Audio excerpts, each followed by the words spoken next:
አቶ ሎይኩንና ወይዘሮ ዝናሽ እና አቶ ሎይኩን አሁን ላይ ውዝግብ ላይ ገብተዋል።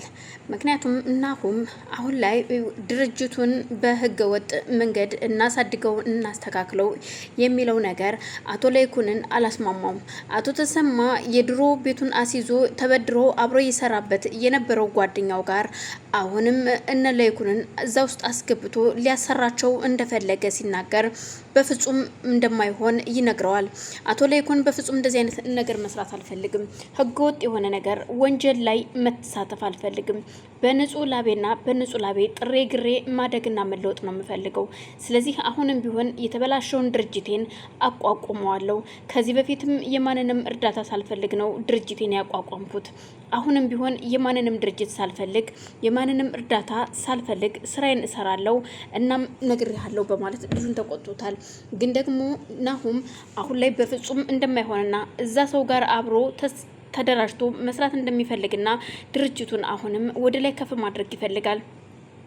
ይኸውልህ በማለት ለወንድሙ ሲያናግረው፣ ወንድሙ ግን በፍጹም እንደማይሆን ህገወጥ እየሆነ ስራ ነው። እንዴት ህገወጥ ባይሆን ኑሮ ህጋዊ ቢሆን ኑሮ እንዴት ብቻውን ሊሰራ ይችላል በታስባለህ?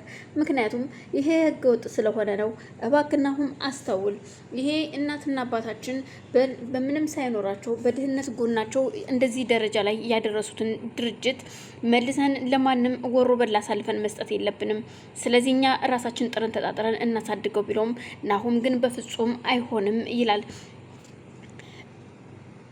ዶክተሩና ወይዘሮ ሩማን ስለተጸጸተች ወደ እነ ዝናሽ ጋር መታ ወይዘሮ ዝናሽና ወንድሟ ይቅርታ እንዲያደርጉላት እያነባች እንባዋን እያፈሰሰች የዝናሽ እግር ላይ ትወድቃለች።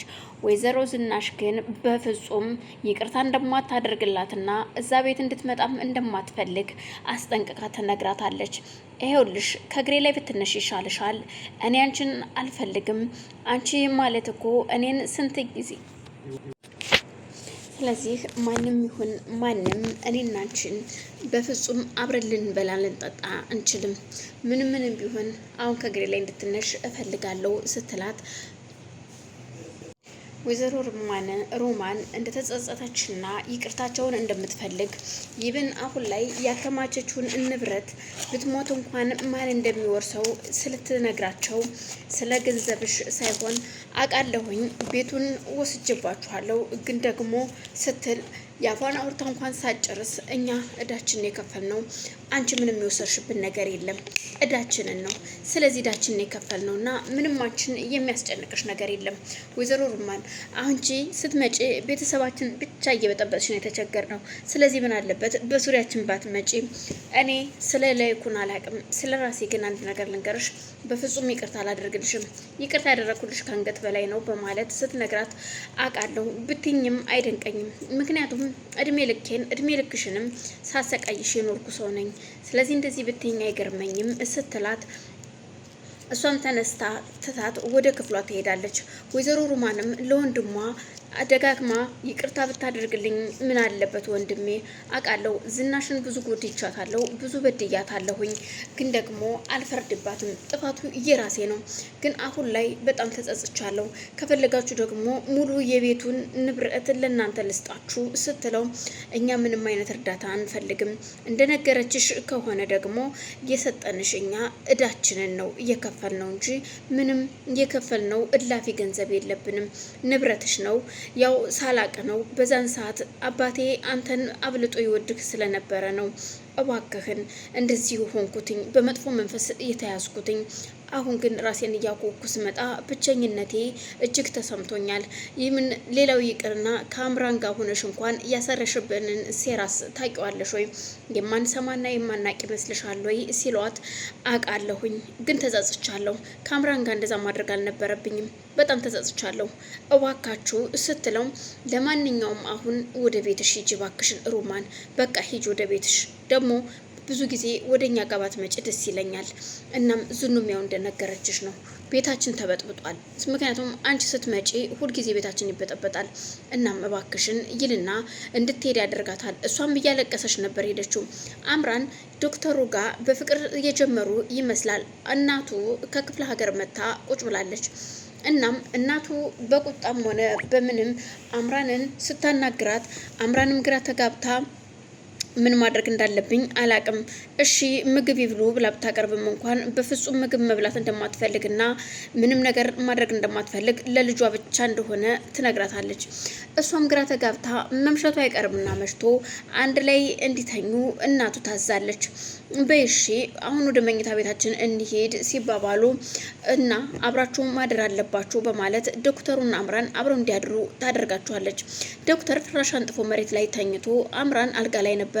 ድንገት እናትየው ሳያስቡት በር ከፍታ ስትመጣባቸው እንዴት ለየብቻ ተኛችሁ እንዳንባል በማለት አልጋ ላይ አብረው ይሆናሉ።